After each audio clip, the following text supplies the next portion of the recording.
Okay. Okay, good morning and welcome to Wandering Through the Big Book. This is our 35th session. And this morning we're going to do a bit of wandering. We're not staying on topic the way we have been these last couple of sessions. We've been dealing with resentment and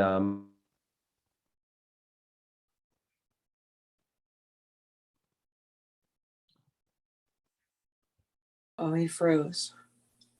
Yeah, Jackie froze. He'll come back.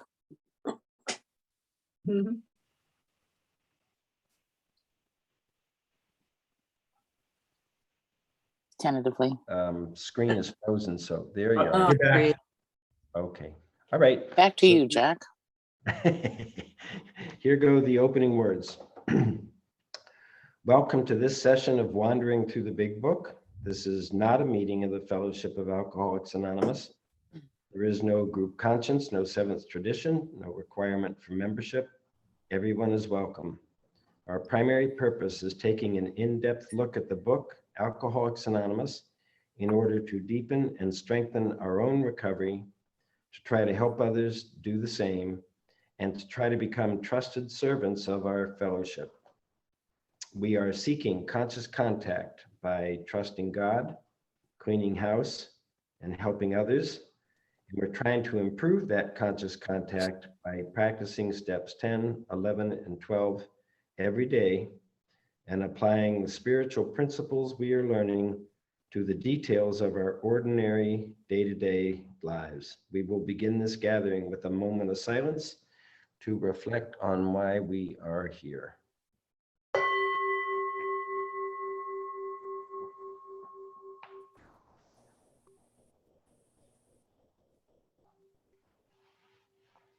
Okay, now we're going to do these readings from the book, and the first one to read, Buck's going to read number 1. I earnestly advise every alcoholic to read this book through. And though perhaps you came to scoff, you will remain to pray. Page 0, right before page 1. And Christina, number 2.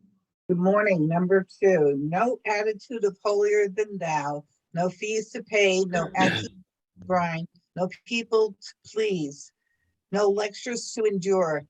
These are the conditions we have found most effective. Page 18.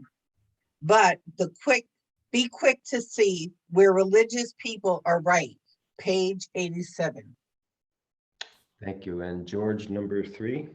If you are as seriously alcoholic as we were, we believe you have but 2 alternatives. One is to go on to the bitter end, blotting out of your consciousness how miserable you really are. And the other, to ask for a creator each morning in meditation to show us the way of patience, tolerance, kindness, and love. Page 83. Thank you. And Maureen, number 4. Every day is a day when we must carry the vision of God's will for us into all our activities. How can I best serve thee? Thy will, not mine, be done. These are thoughts which must go with us constantly. This is the proper use of the will. Page 85. Thank you, Maureen. And Robin, number 5.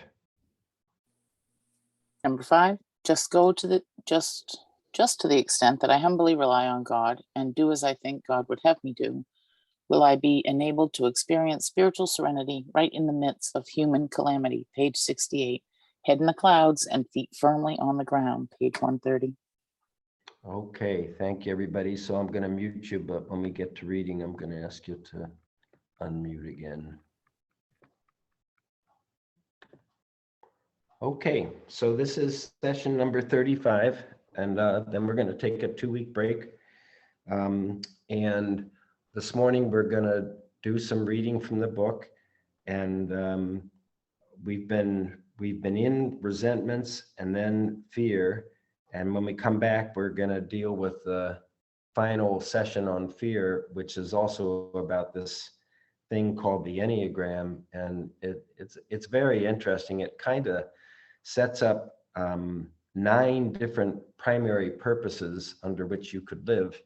And when you discover that, then you get the ability to change your mind and maybe decide, well, it's not quite as important as I thought it was, and take on a different primary purpose. And as far as I can tell, the primary purpose of our work in Alcoholics Anonymous is the very same thing that St. Ignatius said when he wrote these spiritual exercises a long, long time ago, which is that the primary purpose of my life is to love, honor, and serve my Creator, and thereby save my soul. Personally, I don't believe my soul needs saving, but I do think that I don't have any idea why my soul is really here, and that if I manage to clean house enough to get some conscious contact, and then I try to do 10, 11, and 12 every day, I can get to what I think is the fundamental primary purpose of these steps, which is to ask my Creator, what is my primary purpose? What do you want my primary purpose to be? I've spent a lifetime deciding for myself what my primary purpose is, and the result of that was endless, restless, irritable, and discontent, and endless interaction with those hideous four horsemen of terror, bewilderment, frustration, and despair. So, at any rate, so today, what I'd like to do is it's kind of like a review, but the biggest challenge, one of the major themes of doing this Wandering Through the Big Book, essentially is Big Book sponsorship, that the way we are given to try to help another person get into relationship with their higher self or a higher level of being, is to take them through this process of steps 4 through 9, the goal of which really is conscious contact. And once we have conscious contact, everything changes, and it becomes about improving that conscious contact. So, but it's really hard work. Sponsoring another, it's really hard work, and I think the essence of that is keeping the person that you're trying to help in the game long enough that all of a sudden, or not all of a sudden, that they will become aware that they are experiencing conscious contact, and how important that conscious contact is. So what I'm really trying to do today is talk about different methods that we are given to use in trying to keep somebody else in the game. So an example would be, you hear stories about this, they're usually from a while ago. You don't hear them happening today so much, but the guy is describing his first meeting, and an old timer comes up to him after the meeting and sticks his finger in his chest and says, if you will do these 5 things on a daily basis, you never have to feel this bad again. And your life will work out in a remarkable way. And the 5 things are prayer first thing in the morning. God, please keep me sober today. And as one gets sober, that prayer can change, but a prayer first thing. And last thing, number 5, is saying thank you at the end of the day, and putting the day to rest. And the evening review asks for corrective measures at the end of it. So first, keep me away from a drink or a drug today. Number 5, thank you. And then a couple of pages of the book is number 2. A meeting of the fellowship is number 3. And one-on-one contact is number 4. So if you could convince somebody to do that, they will stay in the game. And and they will move through getting sober, getting to sanity, some semblance of sanity, and ultimately to serenity. And so that's one way. Another way is the sponsor will ask the sponsee at the beginning of the process, okay, between now and our next meeting, I'd like you to read the doctor's opinion and page 1 right through page 164. And then we're going to have a conversation. And at that conversation, the sponsor says, okay, I want to ask you 4 questions. Question number 1 is, now that you've read these pages, these instructions, do you really want to do this work? You know, do you really want to make a run at this thing? And this is way back, you know, when you haven't even defined yourself as an alcoholic or conceded to your innermost self that you're alcoholic. Do you really want to do this? That's question 1. It's really a yes or no. Question number 2 is, why now?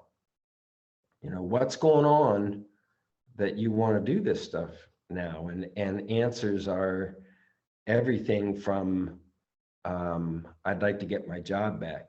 I'd like to get my driver's license back. I'd like to get my relationship back. I don't know. I'd like to get my health back.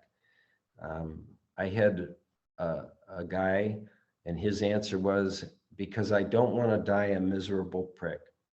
That was his motivation. That's why he wanted to do it now, because he could sense on some level, if he didn't change, he was just headed for a miserable death, feeling miserable about himself and his life and everything else. And if you're sponsoring somebody and you hear somebody say something like that, then you get to remind them when they balk, you get to remind them of why they set off to do this work. So question number 3 is, are you willing to go to any length? And it's kind of a tricky question. It's a gauge of desperation. It's also asking the question, do you realize that this work is going to make you extremely uncomfortable? And if you are saying that you are willing to go to any length, you're saying, I'm willing to get uncomfortable. And I think a lot of us will say, yeah, oh yeah, I'm ready to go until we get uncomfortable. And then when we get uncomfortable, you know, it's, whoa, wait a minute, hold on. I didn't think it was going to be this challenging or whatever. But it's really just trying to get an idea of the level of commitment. And then the 4th question is, where are you being dishonest in your life right now? And of course, this is a trick question, because none of us are on it. Usually we're not even aware of our dishonesty. You know, we don't even see it. We are, well, do I statements. I am living in a series of self-delusions, a series of illusions about my ability to self-rely and come into a good way of living. Living in the illusion that drinking is a good idea. I'm living in that strange mental blank spot where I can't even see the truth of the reality that I have an allergy to alcohol. That means I can never drink safely. And you know, as we get further along and you get to resentment, the idea, the dishonesty and resentment, we talked about this before. The first level of dishonesty in resentment is, I am miserable, but it's not my fault. It's your fault. And if you would change, I could be happy. You know, that's the first one. The second one is, here's a really good idea. I'm going to hate you until you examine your behavior and change. and then you're going to become a better person, and I can be happy. Resentment is a wonderful way to improve life on planet Earth. I mean, I have to be willing to, I have to be thinking that if I'm going to sponsor my own resentment. And the third one is the hardest one, that the lie that I'm not capable of behaving the way you're behaving, and that's why I have the right to resent you. Where the truth is, I resent you because I'm capable of your behavior. If that wasn't true, I could view you as spiritually sick and be okay. Experience compassion for your self-delusion instead of anger with your self-delusion. So, and then when you get to fear, I lived in the delusion that my fear was about something happening out there that I didn't want to have happen for whatever reason. I'm not going to get something, something's going to be taken away. It's not going to be successful in the way I want it to be successful. And the illusion is, for me, that I'm not really afraid of out there. What I'm afraid of is in here, is how I'm going to react when out there does a certain thing. This is big, to understand that in the end, what I'm really afraid of is me, and my powerlessness over my reactions to what I call my life. And for me anyway, this happened at 10 years of sobriety and working pretty hard at this program, where I just felt wretched for a long time, right back with the hideous four horsemen, and was completely powerless over how I felt. I couldn't do anything to change it. And I tried everything. And today I can look at that and be grateful, because I feel a lot cleaner and clearer today. But okay, so what we're going to do, we're going to read we're going to read two things in the book and talk about them as we go along. And the first I'll read to you, but I just want to make sure you know where it is. And we've done this before, but it's on page 72. And it's going to come back at the end. We're going to talk about it more at the end, but it's a wonderful, this is the beginning of step 5. This is after, chapter 5, how it works is steps 3 and steps 4. And this is chapter 5. And the opening line is, having made our personal inventory, what are we going to do? But what do we do next? And then it says this sentence, which for me anyway, is a wonderful checklist for me or anybody else to look at wherever you are in the steps, because what it says is, we've been trying to get a new attitude. Turn that into a question. Am I trying to get a new attitude? I instantly go, yes. I can't stand my old attitude. Yes, I am trying to get a new attitude. And then the next thing is, well, do you understand that the way you're going to get a new attitude is by getting this new relationship with your creator?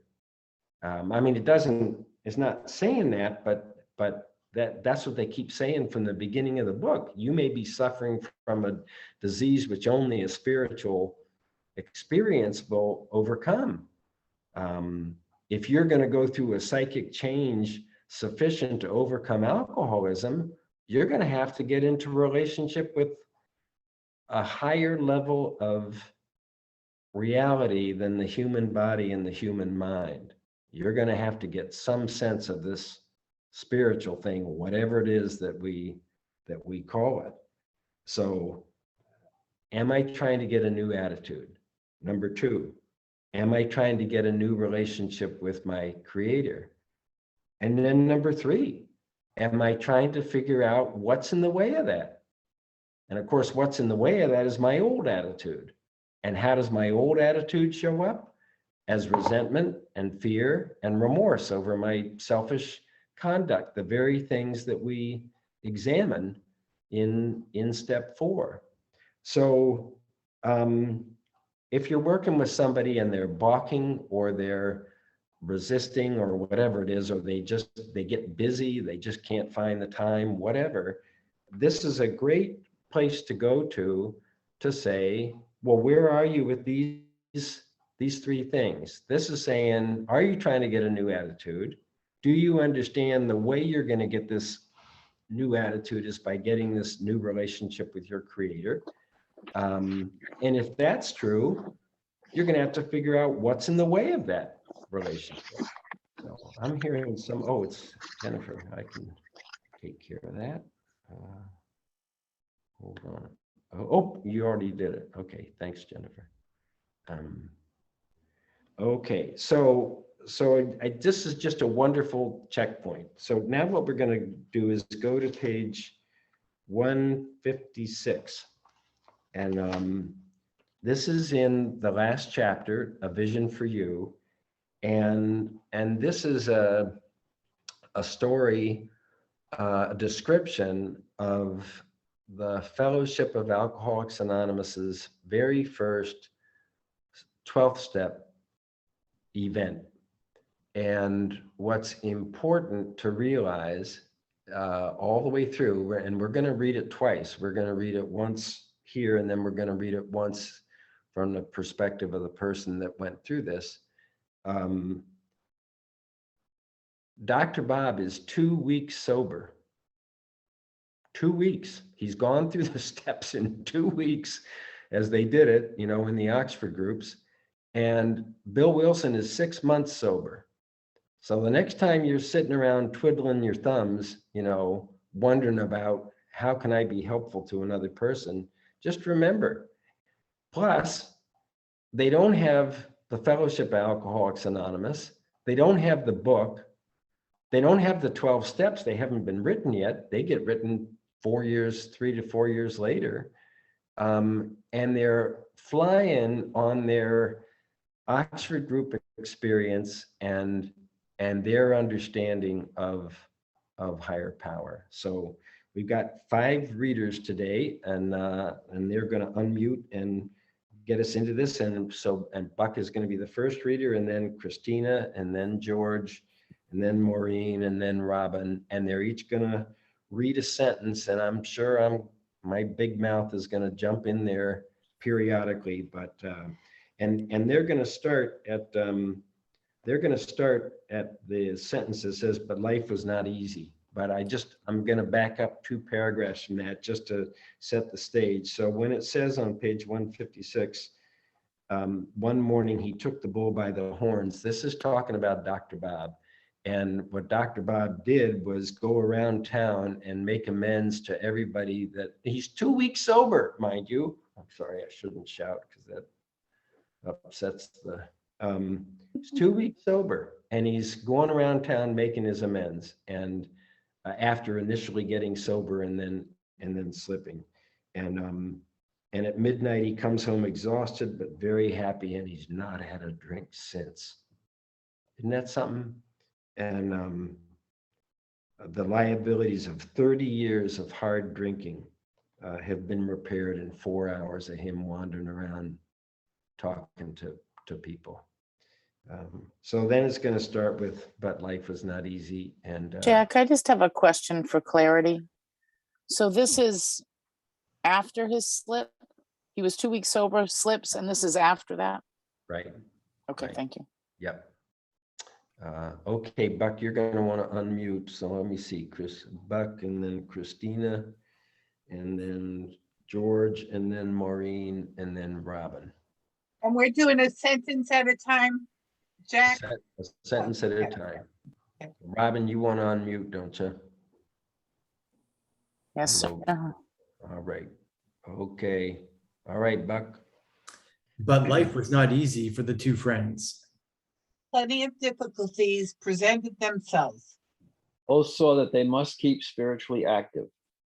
One day they called up the head nurse of a local hospital. They explained their need and inquired if she had a first-class alcoholic prospect. She replied, yes, we've got a corker. He's just beaten up a couple of nurses. George. Oh, goes off his head completely when he's drinking. But he's a grand chap when he's sober, though he's been in here 8 times in the last 6 months.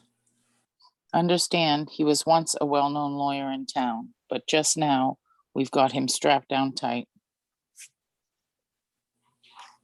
Here was a prospect, all right, but by the deception, none too promising. The use of spiritual principles in such cases was not so well understood as it is now. But one of his friends said, put him in a private room, we'll be done. 2 days later, a future fellow of Alcoholics Anonymous stared glassily at the strangers beside his bed. Who are you fellows, and why this private room? I was always in a ward before. Said one of the visitors, we're giving you a treatment for alcoholism. Hopelessness was written large on a man's face as he replied, Oh, but that's no use. Nothing would fix me. I'm a goner. The last 3 times I got drunk on the way home from here. I'm afraid to go out the door. I can't understand it. For an hour, the 2 friends told him about their drinking experiences. Over and over, he would say, that's me. That's me. I drink like that. The man in the bed was told of an acute poisoning from which he suffered, how it deteriorates the body of an alcoholic and warps his mind. There was much to talk about the mental state preceding the first drink.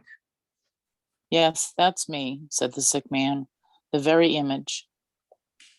You fellows know your stuff all right, but I don't see what good it'll do. You fellows are somebody. I once said, but I'm a nobody now. From what you tell me, I know more than ever I can't stop.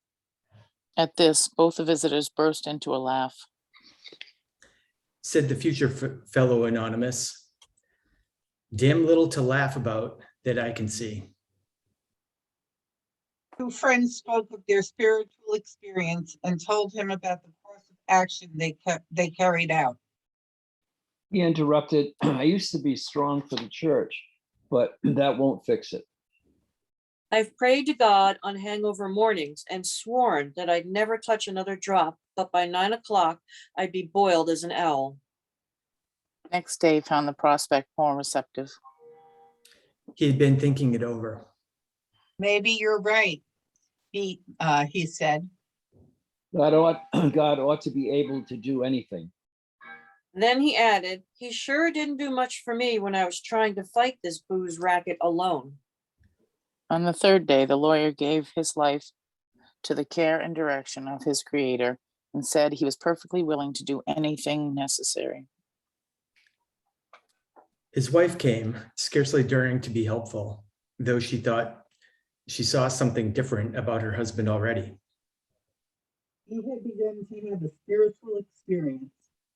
That afternoon, he put on his clothes and walked from the hospital a free man. He entered a political campaign, making speeches, frequenting men's gathering places of all sorts, often staying up all night. He lost the race by only a narrow margin. But he had found God, and in finding God, he had found himself. Okay, so that's the end of that, and I'm just gonna mute you all for a moment, and then we'll unmute you when we get back to it. So I'm just gonna go back through this and point out a couple of things. So when you see the next sentence says that was in June 1935, and we're gonna hit that date again a little bit later. So, and as I'm sure you are aware, this is what we call the man on the bed. And in some of the meetings of Alcoholics Anonymous, you will see this picture on the wall, and you see this guy sitting on the bed, and then you see the backs of Bill and Bob, and they're both in chairs, and it's just called the man on the bed. And this is AA number 3. His name was Bill Dodson, Bill D, as opposed to Bill W. So just going back to the beginning, I just want to point out it's back on page 156. He's been in here 8 times in the last 6 months. And, you know, where he himself expresses his terror that I go out and I just can't stay away from a drink. And it's Dr. Bob that says, put him in a private room, because this is Dr. Bob's hospital and he can tell him what to do. And the fact that they say, we're giving you a treatment for alcoholism, and what they say all the time is part of that treatment. This is part of our treatment of you. And of course, he identifies with the way they talk about drinking. Then they go, they talk of their spiritual experience. And he says, I used to be strong for the church, but then of course you'll remember Dr. Carl Jung saying, oh, that ain't gonna cut it. Going to church is not enough, in the same way that just going to meetings of the fellowship of AA is not enough.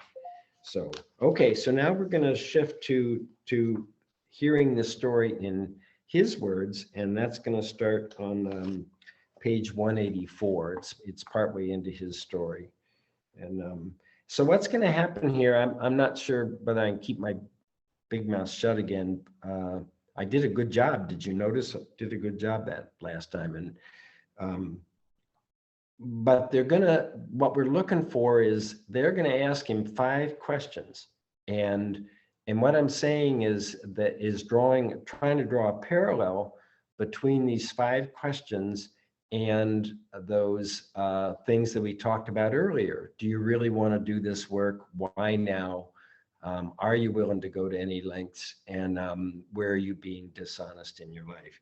So we're going to start on 184 during the first. Jack, Yeah. I'm sorry to interrupt you, but that sounds like only 4 questions. And in my notes, I only have 4 questions, but you keep saying 5 questions. No, they're gonna ask. There were just those 4 questions. Okay. They're gonna ask this guy 5 questions. Okay. So, if you wanna, Buck and Christina and George and Maureen and Robin, you can all unmute so that you can read. For some reason, Where are we starting on 184? we're starting. Buck's gonna read the first sentence during the first 6 months. Okay. Okay, Buck, Christina, George, Maureen, and Robin. George, you're gonna want to unmute. I'm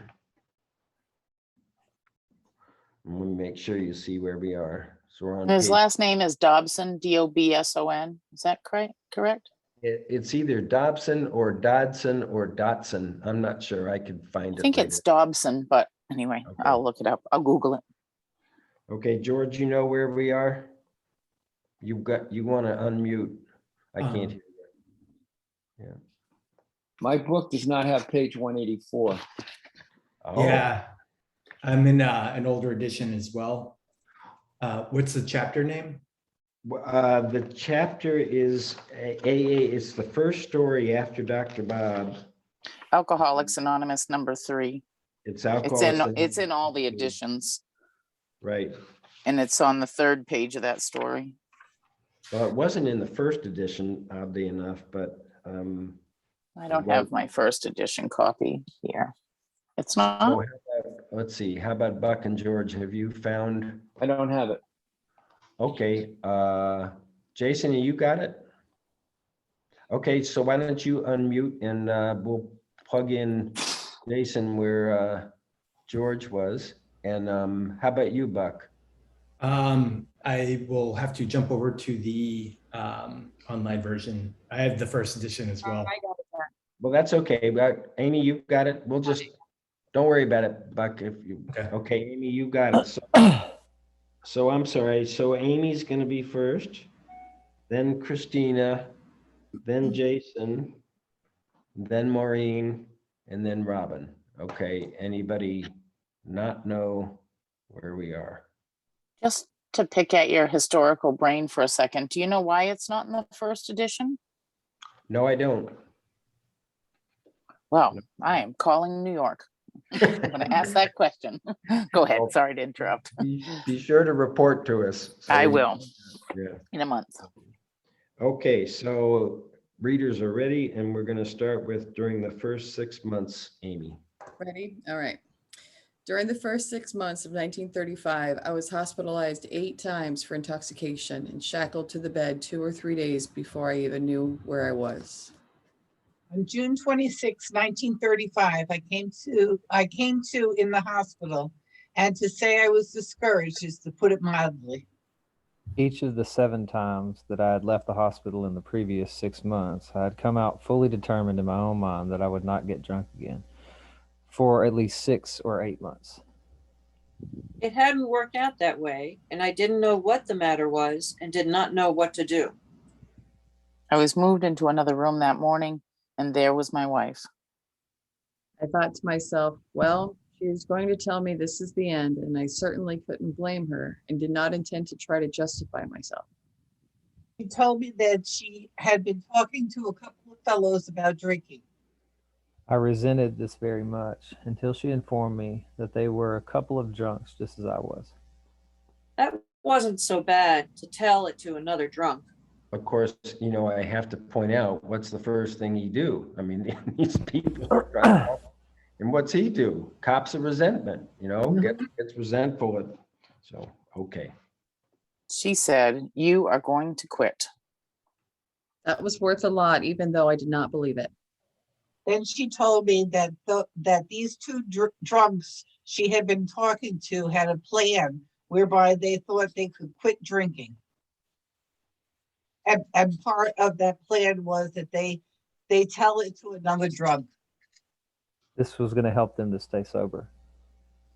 All the other people who had talked to me wanted to help me, and my pride prevented me from listening to them and caused only resentment on my part.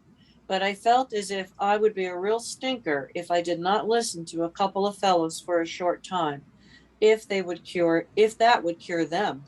Okay, so I just have to warn you, this guy we're about to hit some long run-on sentences, so be forewarned. Mhm. Okay, Robin, you got that last sentence. My wife also told me that I could not pay them even if I wanted to and had the money, which I did not. They came in and began to give me instruction in the program that later became known as Alcoholics Anonymous.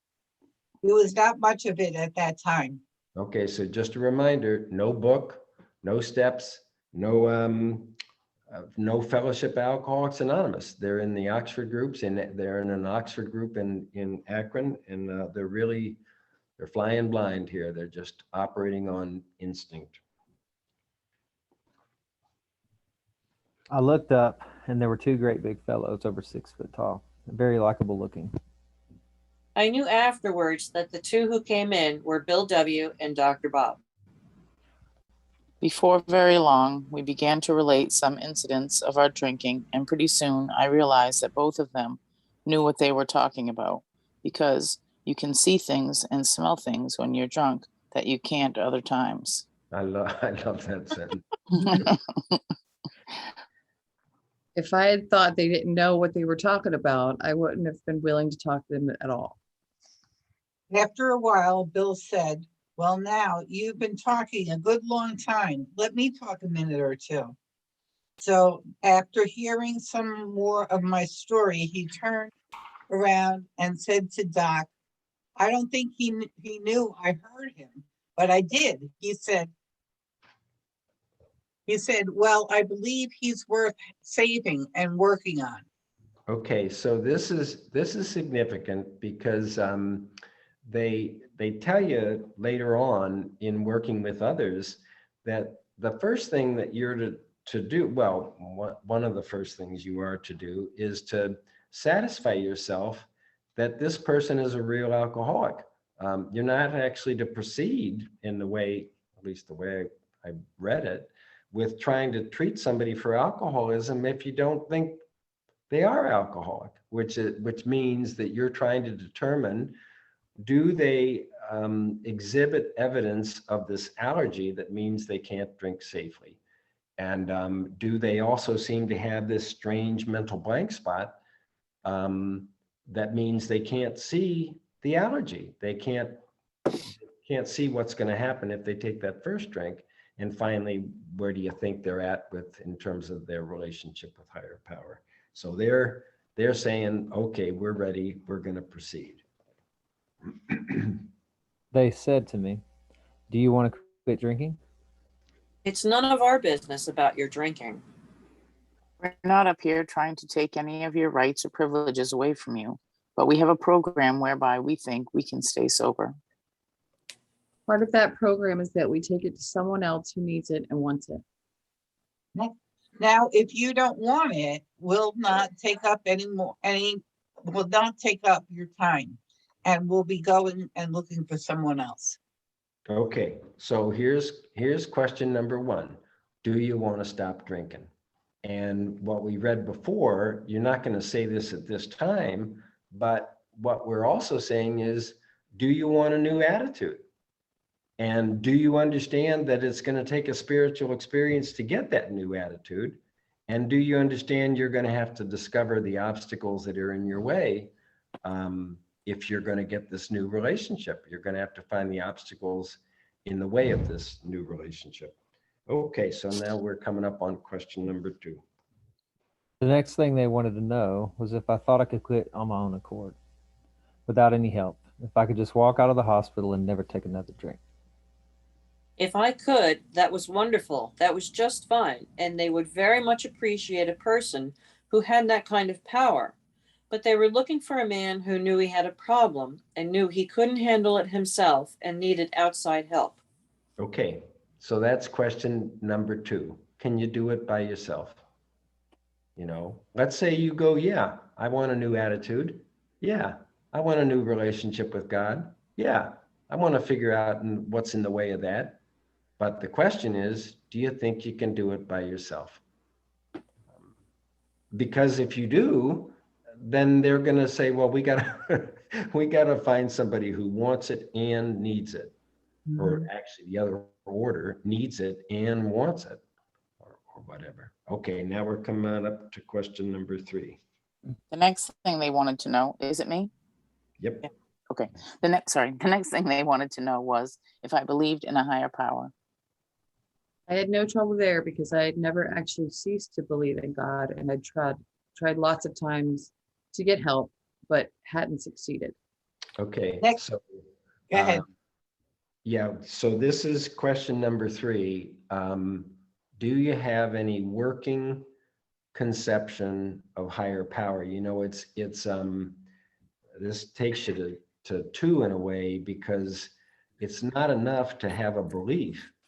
The second part of step 2 is that you believe that this power can become active in your life and bring you to health, sanity, whatever, bring you into relationship.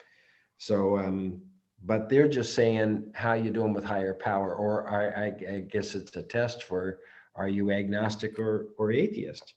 So then they come, this is the next question. I think it's Maureen that's reading it. This is the toughest one. This is, are you willing to go to any lengths, said in another way, but I would have failed here. In fact, I don't even think I understood. I'm capable of understanding the question way back there at the beginning. Was it, am I right, Maureen? Are you up next? No, No, Chris- I am. Oh, okay, go. Next, they wanted to know, would I be willing to go to this higher power and ask for help calmly and without any reservations? Okay, so so I'm capable of going to this higher power. Where I fall short is I don't do anything calmly, or I do very little calmly, and I do very little without reservation, and they're throwing in those two things. Can you go and ask for help, but with patience, tolerance, kindness, and love, rather than restless, irritable, and discontent. And I can't. And then they have the without any reservations. I try to say the third step prayer as early in the day as I can think of it, and I really can gauge my, I don't know what to say, my spiritual motivation, I guess you would say, with how sincerely I say, God, I offer myself to thee to build with me and to do with me as thou wilt. I get everything from horse shit to when I'm in a better moment, it's like I experience not only freedom, but I experience a little bit of power when I'm able to say, okay, I'm done with my self-reliance. I'm done with my ambitions about life. I really mean it. This is without reservation. Take me and do what you want with me. I just think it's beautiful that the way they phrase that, but I don't know. I was certainly not capable of saying that. Okay, so now we're going to read for a while. We're going to get to question 5, but it's going to take a little bit. So I don't remember who's up. Hi. Okay. They left this with me to think over, and I lay there on that hospital bed and went back over and reviewed my life. I thought of what liquor had done to me, the opportunities that I had discarded, the abilities that had been given to me, and how I had wasted them. And I finally came to the conclusion that if I didn't want to quit, I certainly ought to want to, and that I was willing to do anything in the world to stop drinking. I just love the way this guy thinks, and I relate. So he's going through the whole thing, and then his conclusion is, well, if I didn't want to, I ought to want to. But that's enough, that's enough to keep on going and to keep on trying. I was willing to admit to myself that I had hit bottom, that I had gotten hold of something that I didn't know how to handle myself. So after reviewing these things and realizing what liquor had cost me, I went to this higher power that to me was God without any reservation and admitted that I was completely powerless over alcohol and that I was willing to do anything in the world to get rid of the problem. Okay, that's his statement of step 1. And do you see how it's different than our written statement of step 1? I like this better because I had real trouble admitting that my life was unmanageable. In fact, I really was determined to manage my alcoholism. But this is quite different. It starts off the same. I am completely powerless over alcohol, and I am willing to do anything in the world to get rid of the problem. I like that. So, okay. I don't know who's up. Christine. Oh, okay. In fact, I admitted that from then on, I was willing to let God take over instead of me. Each day I would try to find out what his will was and try to follow that, rather than trying to get him to always agree that the things I thought up for myself were the things best for me. So when they came back, I told them. Okay, so I just love that too. This is a real change of attitude. Instead of going to God and trying to get God to agree with my plan, I'm gonna try to follow each day. I would try to find out and this is what step 11 says. On awakening, as we're considering our plans for the day, we ask God to direct our thinking, and we especially ask God to keep our thinking away from what we're always thinking about, which is our self-pity, our self-delusion, and our self-seeking. So, okay, I'm on the next paragraph. We're getting close to the end, and I know the time is running on. So, One of the fellows, I think it was Doc, said, "Well, you want to quit?" I said, yes, Doc, I would like to quit, at least for 5, 6, or 8 months until I get things straightened up and begin to get the respect of my wife and some other people back. get my finances fixed up, and so on. And they both left. They both left very heartedly and said, that's better than you've been doing, isn't it? Which of course was true. They said, we've got some bad news for you. It was bad news for us, and it will probably be bad news for you. Whether you quit 6 days, months, or years, if you go out and take a drink or two, you'll end up in this hospital tied down, just like you have been these past 6 months. You are an alcoholic. As far as I know, that was the first time I'd ever paid any attention to that word. I figured I was just a drunk. And they said, no, you have a disease, and it doesn't make any difference how long you do without it. After a drink or two, you'll end up just like you are now. That certainly was real disheartening news at the time. The next question they asked was, you can quit 24 hours, can't you? No. I said, sure, yes, anybody can do that for 24 hours. They said, that's what we're talking about. Just 24 hours at a time. And that's not far down, it's not very far down. That sure did take a load off my mind. Every time I'd start thinking about drinking, I would think of the long, dry years ahead without having a drink. But this idea of 24 hours, that it was up to me from then on, was a lot of help. Okay, thank you, everybody. And so I'm going to try to wind up pretty quick here because we're later than usual. I want to say that I don't know if y'all have experienced this type of reading, but whether it's one-on-one, just two people, or a group, the effect of reading one sentence at a time is that you gotta stay with it. I mean, you can't let your mind wander. You know, when every time they read how it works, although I'm determined to pay attention and try to feel it as a prayer, my mind starts wandering because I've heard it so many times. But when you're part of a crew and you're reading one sentence at a time, you got to stay right with it. So that's one advantage. The other is if you're doing this with another person and you're doing this back and forth, you can stop at any time, ask for a definition or discuss a definition, make a comment, ask a question, whatever it is you want to do. So it's a wonderful way of reading if you want to try it. Okay, so those 5 questions were, do you want to stop drinking? Can you do it on your own?